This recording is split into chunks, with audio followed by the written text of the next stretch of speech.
Praise lord. అందరు బాగున్నారా? ప్రేమిన వారలారా, ఈ యొక్క సమయంలో ఈ దిన వాక్యాన్ని మనం చదువుకుందాం. పరిశుద్ధ బైబిల్ గ్రంథము తెరిచి మొదటి కీర్తన 3వ వచనము చదువుకుందాం. అతడు నీటి కాలువల యొరను నాటబడినదై ఆకు వాడక తన కాలమందు ఫలమిచ్చు చెట్టు వలె నుండును. అతడు చేయనదంతయు సఫలమగును.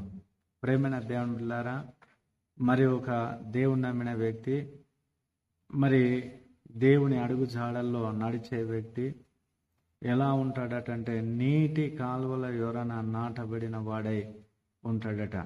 ఒక చెట్టు మరి నీటి కాలువల యొరన నాటబడిన చెట్టు ఎలా ఉంటుందో మనందరికీ తెలుసు. ఒక ఇసుకలో లేకపోతే ఒక ఎడారిలో ఉన్న చెట్టు ఎలా ఉంటుంది, ఒక నీటి ఒడ్డున ఉన్న చెట్టు ఎలా ఉంటుంది. ఆ రీతిగా మరి ప్రియులరా, దేవుని నమ్మిన బిడ్డ ఎలా ఉండాలంటే నీటి కాలువల యొరన నాటబడిన వాడై ఉండాలి. అతడు తన కాలమందు ఫలమిచ్చు వలె ఉండాలి. అతడు చేయనదంతయు సఫలము కావాలి. దేవుని వాక్యం సెలవిస్తుంది. ప్రియులరా, మరి ఎవరు ఈ రీతిగా ఉంటారు అని అంటే మొదటి వచనం సెలవిస్తుంది, దుష్టుల ఆలోచన చొప్పున నడువనివారు. దుష్టుడు మన సంబంధి కాదు. దుష్టుడు అంటే సాతానికి మరొక పేరు. ఎవరైతే దుష్టుని మరి శరీరేచ్ఛలను నెరవేరుస్తారో వారే మరి దుష్టులు, వారు వాని యొక్క కుమారులు. ఈ లోక సంబంధమైన వ్యక్తులందరూ కూడా మరి లోకానుసారమైన జీవితం జీవిస్తారు. ఒకరిని చెరపడం, ఒకరిని పాడు చేయడం, ఒకరిని ముంచడం, ఒకరికి ఆర్థిక నష్టాన్ని కలుగ చేయడం, ఒకరి మీద నిందలు వేయడం, అభాండాలు కలిగి ఉండడం, లోక సంబంధమైన సినిమా సీరియళ్ళు, మరి లోక సంబంధమైన పద్ధతులు, త్రాగుడులు, వినోదాలు, విందులు, చిందులు, ప్రియులారా, ఇవన్నీ దుష్టులు చేస్తారు. మత్తు పదార్థాలు, మాదక ద్రవ్యాలను సేవించడం ఈ దుష్టుని పని. దేవుని దూషించడం, దేవునికి వ్యతిరేకమైన పనులు చేయడం, ఎప్పుడు కూడా దేవునికి తిరుగుబాటు చేయడం దుష్టుని పని. కనుక ప్రియులారా, మనం దుష్ట సాంగత్యము కలిగి ఉండకూడదు. దేవుడు అంటున్నాడు, దుష్టుల సాంగత్యము మనం చేయకూడదు. ఇక్కడ దుష్టుల ఆలోచన చొప్పున నడవద్దు, పాపుల మార్గమున నిలవద్దు. ఎందుకంటే పాపులు మరి దేవునికి విరుద్ధమైన వారు. పాపము మానవునికి మరణం తీసుకొస్తుంది. క్షమాపణ అనేది అతనికి దొరకదు. ప్రియులారా, కనుక మరి పాపుల మార్గంలో మనం నిలవద్దు. ఎందుకంటే వారు ఒక దానికి అలవాటు పడిన వారు దేవుని కంటే వారి పాప జీవితమే వారికి మధురంగా అనిపిస్తుంది.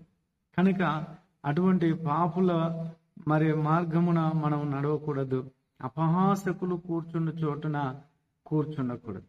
ఈరోజు చాలా మంది వ్యంగ్యంగా ప్రవర్తిస్తూ ఉంటారు. వ్యంగ్యపు మాటలు క్రిటిసైజ్ చేస్తూ ఉంటారు. ఇతరుల మీద వారి యొక్క మరి లోపమును బట్టి వారిని మీద చలోక్తులు విసురుతూ ఉంటారు. వారిని మరి ఇబ్బంది పెడుతూ వీరు మానసిక ఆనందాన్ని పొందుతారు. కనుక ప్రియులరా, అటువంటి అపహాసకులు మరి మనకు ఎదురైనప్పుడు వారితో కూడా మనము చేరకూడదు. ప్రియులరా, అటువంటి వ్యంగ్యపు మాటలు మనం మాట్లాడకూడదు. ఆ రీతిగా ఆ గుంపును మనం విడిచిపెట్టి అలాగనే మనం ఎలా ఉండాలి? యెహోవా ధర్మశాస్త్రమునందు ఆనందించుచు. దేవుని యొక్క వాక్యం, ధర్మశాస్త్రం అంటే దేవుని వాక్యం. ఆ వాక్యం అందు ఆనందించుచు దివారాత్రులు దానిని ధ్యానించువాడు ధన్యుడు. కనుక సమయము దొరికినప్పుడల్లా దేవుని వాక్యాన్ని ధ్యానించడం, దేవుని మరి ఇంకా మనం తెలుసుకోవడం, దేవుని మనసును అంతరంగమును తెలుసుకోవడం, దేవునితో సహవాసము కలిగి మనం ఉండడం మనం చేయాలి. ప్రార్థనలో, భక్తి జీవితంలో గడపాలి. దేవుని మందిరంలో ఎదగాలి. ప్రియులారా, ఈ రీతిగా ఉన్నవాడు ఎలా ఉంటాడట?